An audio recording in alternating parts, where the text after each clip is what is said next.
So ayan, magandang araw mga ka-purple ano. So, kaliligo ko lang.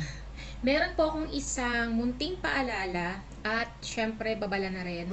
Sa mga kagaya ko pong content creator, lalo na po doon sa mga malalaki na content creator, yung mga malalaki na ang bahay, at higit sa lahat doon po sa mga monetized na at mga sumasahod na po dito kay Facebook.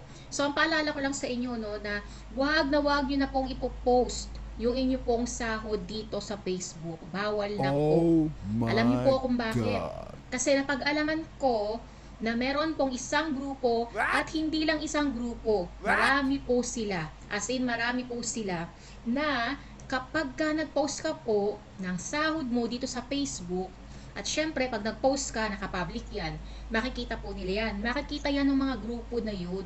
Yung post mo about sa sahod mo. Lalo na kung malaki pa yung sahod mo na pinost mo sa social media.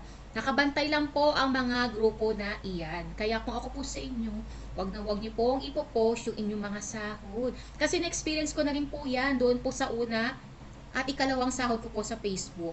Na-experience ko na po yan, kaya sinasabi ko na po sa inyo, winawarningan ko na po kayo, dahil totoo po ito. Ha? Totoo po ito. Wala pong biro. Totoo po ito.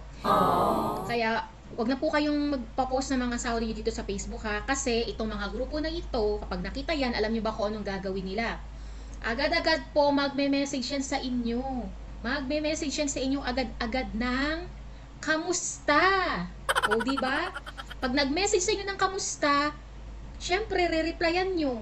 Ano i-reply nyo? Eto, okay naman, mabuti naman, o di ba? O pag ni-replyan ninyo, magre-reply din yan sila ng pautang.